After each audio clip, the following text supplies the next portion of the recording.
Welcome Internet to Psychoanalytic Talk, and today we're going to be talking about emotional splashing, a concept developed by Elionor Greenberg in her book Borderline, Narcissistic and Schizoid Adaptations. So even though this terminology of emotional splashing was mainly developed by Greenberg for borderline conditions, I do believe that it can apply to many, if not all, forms of psychopathology. So what is emotional splashing? Well, emotional splashing is this idea that fundamentally the impact of the emotional suffering or the distress of the individual will have repercussions on others, i.e. that it's like a splash, right? You enter the pool and then you might splash everyone if you do it, how can I say, in a bombastic way, but if you do it in a more subtle way, there might be less splashing. So this concept, very simply, is about how an emotional distress might affect others. And Elionor Greenberg divides it into three main categories: high splash, middle splash, and low splash. So let's start with high splash. An example she gives in her book. For example, a woman has been cheated upon. In the sense of high splash, she might be screaming. She might, how can I say, get her neighbors to basically hear her story. She might be phoning everyone, family, friends, co-workers, management, and so on and so forth. The suffering is not going to be internalized. It's going to be shared upon anyone and everyone that this individual can reach. In this case, there might be extreme emotional reactions, like, for example, breaking objects, yelling, for example, needing hospitalization. So it's a very, very extreme feeling of distress that has an incredible radius of effect upon other people. That basically everyone is going to be involved into this, and the individual, because of the intense level of the stress, is going to share every detail, every form of suffering. There might be even splitting between people that, for example, can listen properly and people that don't. They might hang up. Here, in this context, it's important to understand that the individual is unable to handle their emotions, that it's so intense, so powerful, that they need basically someone else to listen to them. They need someone to contain the emotion because they are unable to do it. And until they find someone or have enough people to have this containment process, it goes on and on and on. And hospitalization in these cases can help the individual, for example, to contain the emotion throughout a lapse of time. Or even if they go for sick leave, the fact of having time that's there to, in a way, process what is happening to them can be a vital form of help.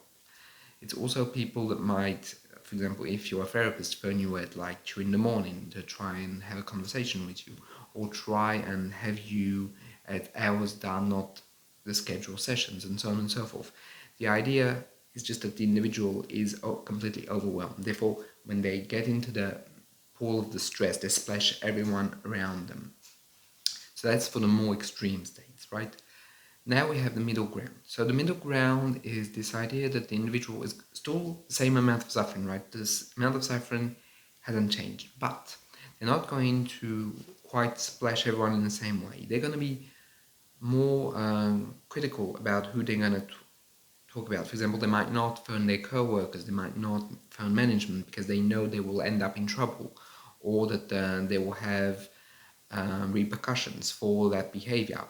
Therefore, they target more their friends or family, close relatives. The idea here is that their form of, let's say, triage of what is adapted or inadapted is more at play. Therefore, they can make a difference between what is socially acceptable and what isn't. Therefore, they will go for the socially acceptable. They know where the limit is much better because they're not as overwhelmed by the suffering, even though it's the same intensity, right? So what's going to happen is that they're going to basically speak to, for example, family, friends, people that they feel there's a strong connection with, and they're going to maybe share a lot, but also not share every single detail, contrary to the high splash where everyone is going to get everything, right? They're going to be completely overwhelmed by the water. Here, people might feel the water might be a bit wet, but they're not going to be completely drenched, right? And the idea here is that the individual might, how can I say, not need hospitalization, but here might need a bit of sick leave, maybe 1 or 2 days. They might need to basically go and see the therapist sooner, but they're not going to have phone the therapist during the morning, like high splash, for example. And fundamentally, they might feel a lot of the stress, but they will be able to manage it in a better way. So that's for the middle splash. And there is the low splash. The low splash is fundamentally an individual that knows that they, how can I say, that the hearing abilities of others might be limited, or who fundamentally understands that not everyone is up to understanding them. Therefore, they're going to be even more critical with who they share their suffering with. Very selective, should I say. They're going to share it with very, very specific people, be it the therapist, siblings, very, very close friends, and so on and so forth. But here, the idea is that the splash is going to be very minimal. It's going to be almost like that the individual understands exactly where you should draw the line. That, for example, they're not going to, for example, in the case of cheating, as Elionor Greenberg points out, they might not give every single detail. They might refrain on, for example, attacking the husband's image, let's say. It's a more nuanced perspective, but there's pain, and this is the real criteria, is the same in all three, but it's just the management. So we have high splash, which it's unmanageable. The pain is so intense that they have to basically just splash everyone until the swimming pool is empty, right? If we were to use that same metaphor. We have afterwards the mid splash, in which it's more manageable, and people still get wet, but they're no longer overwhelmed. It's like a bit. And we have low splash, which is people like might feel the drops, but that's about it. They're not drenched, they're not really fundamentally brought at the heart of what is the issue.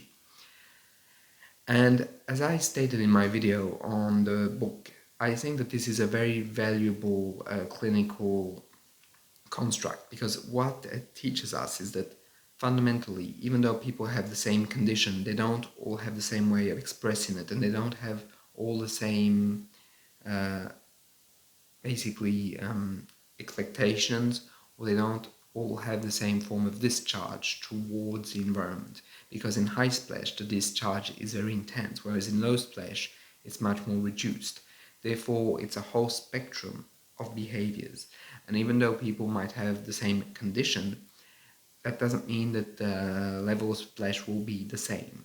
And even though we were talking about borderline throughout this video, as I said at the very start, or at the very beginning, I do believe that they can be used also for other forms of subjectivities. For example, let's say someone that has been highly traumatized. If they are triggered once more, they might be in intense emotional states. Therefore, they might have to phone people, might have to feel human contact in order to be contained.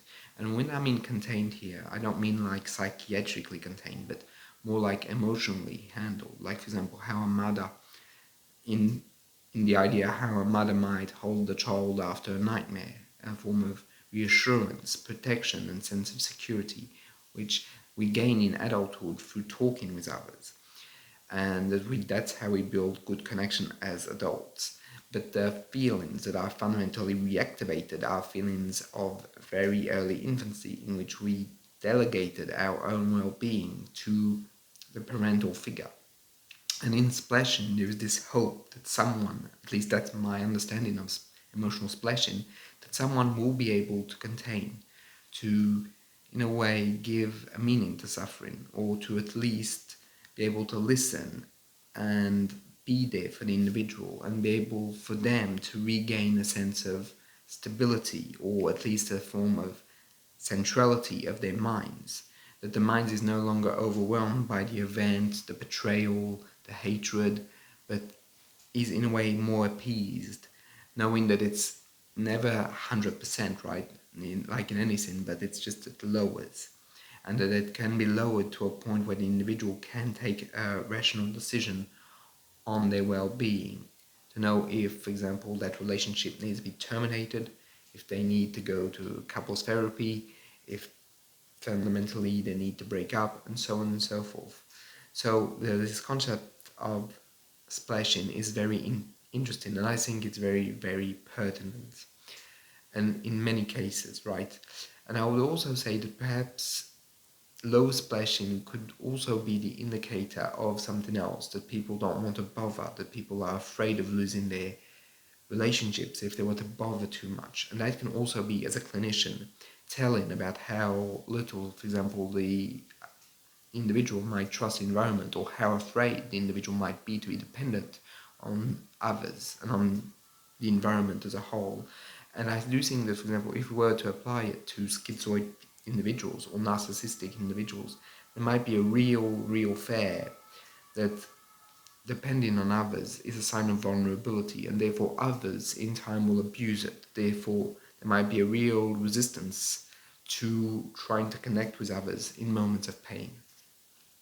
So this is pretty much it for this video. If you enjoyed it, feel free to drop a comment if you want a conversation. Also, and I will end with this, Elionor Greenberg developed this interesting concept when there was a parallel between an Olympic swimmer that went into the pool without splashing anyone. She was very impressed by that. And by contrast, a member of the family that jumped into the pool and splashed everyone. And therefore that gave her the idea of developing this concept and this spectrum of splashing and emotional splashing. Anyway, as I was saying, if you want to put a comment down, feel free to do so. If you want a conversation or something you want to add, and I'll see you in the next one.